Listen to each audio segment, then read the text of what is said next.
What's up, guys? KTOD Matty here, hitting you with that's right, 5 deck lists that you can make using the leaders and cards from the starter decks.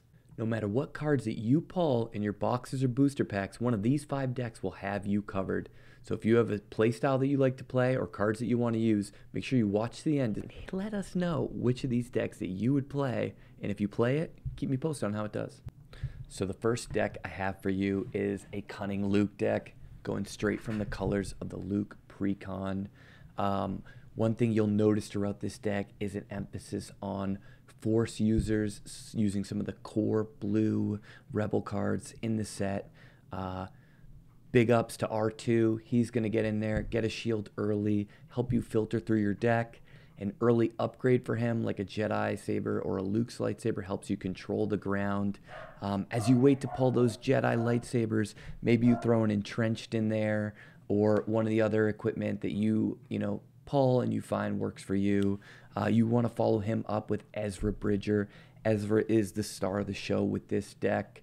I think he's going to be a strong card for a while to come, and it's because he breaks the action economy of the game. And what I mean by that is that he allows you to do multiple things at once. So just like Fleet Lieutenant lets you play a guy who gets to attack, that's 2 things at once, or an ambush unit that plays a guy and attacks itself. Ezra Bridger is trying to do that as well by playing a second card. And if you hit a Fleet Lieutenant or a Wing Leader or an ambush unit like Azatok, you're gonna continue to break the action economy of the game, or say a surprise strike. So one thing that you can do is you can Ezra flip one of those cards that plays something in actions, pump an attack with another guy while playing someone. So it's all these little things that Ezra can do, and that's what the deck's built around. So if you look, we have Forces with me, pumps a guy and lets you attack. So that can, on 4 resources, you can pump an extra unit and it'll get those bonuses from Ezra being a Force user, so it'll get the shield and everything. So that's kind of what this deck is about. It's about, using these tempo plays, doing 2 things at once, and a nice backdrop of strong Force users to kind of get you through. And then big boy Luke hits the table. He starts whacking around, getting people with shields, and bing, bang, boom, you've taken over the game. So that's the fun thing about this deck. It's playing tempo, playing good units, breaking the economy of the game, and you're following it up with some bigger Force units. Obviously, it's going to take you a little while to get cards like Luke Skywalker, so go ahead and use those Han Solos that you have from the starter deck, maybe some other, big yellow, some larger Cunning or Vigilance drops that you want to play, and really make it your own until you're able to get some Lukes, because I know they are not cheap, but eventually you're going to want to get those guys in there. But that's kind of some of the fun of an early card game, is upgrading your deck as you go.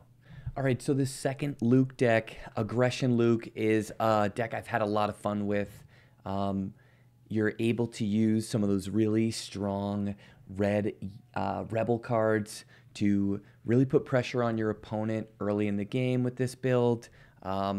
It's your classic mid-range strategy. If you're against a more controlling deck, you're going to use those early units to really push the pressure on your opponent. But again, you have good early units, so if you're playing against an aggro strategy, you're able to fight them on the ground. R2, here again, you shield them, and now what's really cool about R2 is that you can just ping somebody for 1. He's usually going to live, and you target down him, so he can take over the ground early pretty easily as well. You're using that Force synergy, and now you get a premium card like Force Throw. So on your Luke turn, you can deal with something pretty easily for cheap, which lets you do multiple things at once, which is something we're always trying to do. Again, on this one, there are a few rares. So say you open a Mace Windu and you don't have enough Lukes, he would slot in perfectly here. Make this deck your own with some of the cards that you need to fill in. Again, the lightsabers, until you get all of them, try some other equipment. But really what you're trying to do here is go aggressive against the slower decks, trying to control the faster decks than you. And I think this deck has the tools to do it. It's a lot of fun. It's a strong deck. And I think that if you bring it to your local, you'll be very happy with how it runs. All right, if you're a fan of Ramp, this one is for you. This is Cunning Luke running Alliance Dispatcher and Resupply to ramp and let you play those high value, high cards a little bit earlier. Works perfectly with Luke because you're able to stay up on the curve and shield somebody. So say you have 5 resources, you can play a Kanan and shield it. Pretty good value, even though you're kind of getting them on the same turn, you're adding in that shield. So ramp works really well with Kanan. Dispatcher lets you do that. Resupply, obviously. Again, here you're using some of the nice things of the early green units like Battlefield Marine and Echo Base Defender to help you out on the ground. And then you pair with Consortium Star Viper, one of my favorite cards in this set. Good against aggro, a good 3/3 ship. Restoring when you're on initiative is huge. And Bright Hope. Bright Hope's really cool because not only is it a big booty sentinel in the air, you can, bounce your Alliance Dispatcher and replay it sometimes. You could bounce a Fleet Lieutenant for that extra value. So there's little things you can do to get the card draw there as well that some decks just don't end up using. The cool thing about this deck is, any cards that you pull that you want to play that are high cost cards, like a ramp deck gets to do it. So say you're like, I don't want redemptions, I want the home ones in there, bring them in.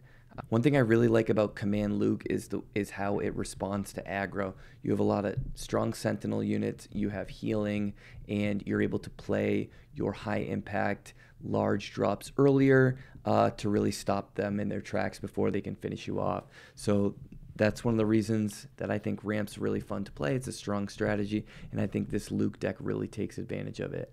Again, until you get all the OBs, Vigilant Honor Guards works great in this deck. Playing, resupplying on your second turn, followed up with the Honor Guards is a pretty good way to stop aggro. And the early, like Battlefield Marine, can really get in there early and do some damage. So you can still put pressure on people with this deck, which I like. If you're looking for a higher cost card to drop into this deck because maybe you don't have Luke or Redemption, I actually really like Mercenary Company, and I'm going to talk about it when I get to the Vader decks. But yeah, it's a 5 power ambush card.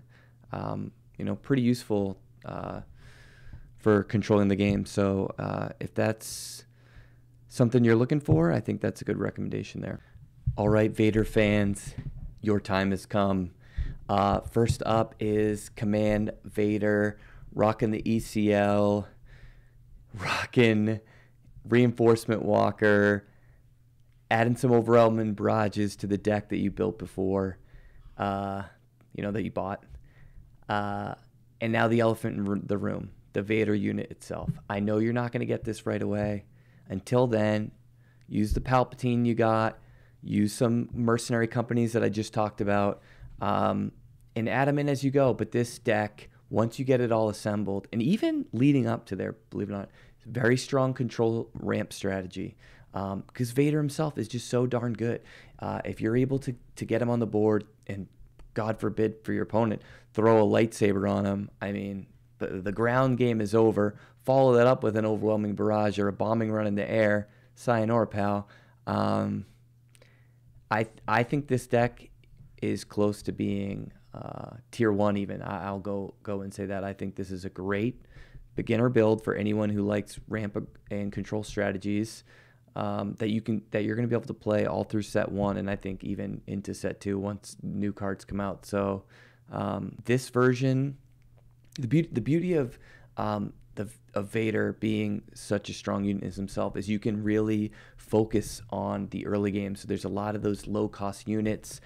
First Legion Snowtrooper works great with Vader's ping ability. Another cool thing is, he's so cheap that you could ECL him in there, energy conversion lap him right in there, and he's like a 2-cost removal spell. So your removal is cheap and can let you do multiple things at once, so you can kill things and develop the board. You have 5, that's right, 5 board sweeps in a way between Overwhelming Barrage and Bombing Run. and then you bring the big bad guys in at the end to finish things off. So I think that this is a great strategy for anyone looking to get into more of a controlling build. I think it's a heck of a lot of fun.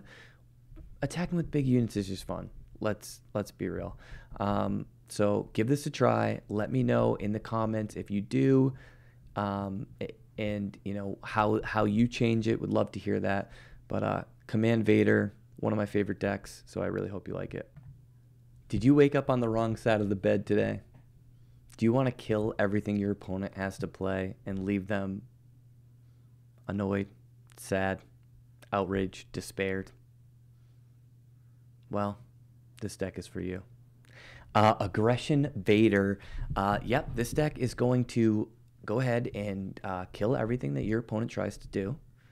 And then it is going to attack you and kill you and win the game.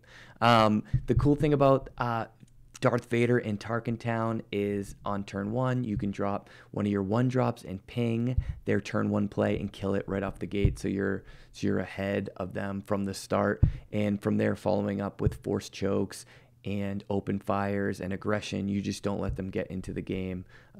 Yeah, turn 7 is a long time for Vader to come out, but turn 7 comes a heck of a lot faster when you just kill everything in sight. So it's a super fun deck to play.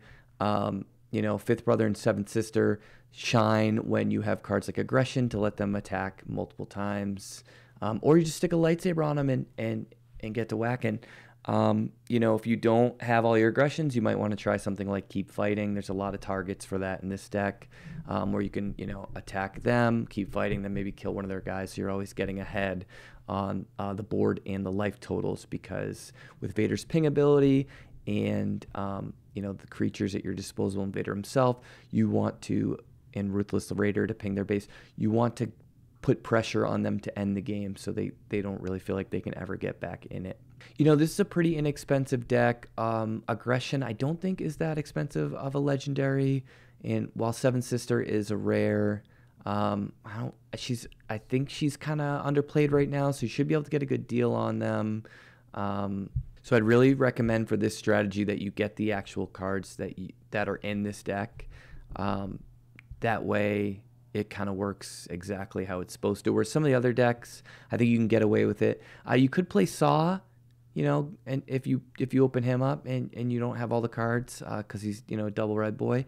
But other than that, I would try to get everything to make sure this works as smoothly as possible. But it is a fun one, and if there's a lot of aggro around, this deck plays pretty well into it. So I hope you enjoy. All right, so that was 5 decks that you can build from the starters with different types of play styles, with, you know, different types of rares or commons or uncommons that you can swap in and out. So please hit me in those comments. Let me know how it goes. Let me know which deck you choose. And stay tuned for more decks, more gameplay, all from the KTOD page. So if you didn't subscribe and you didn't hit that bell, you might miss out. Go ahead and do that.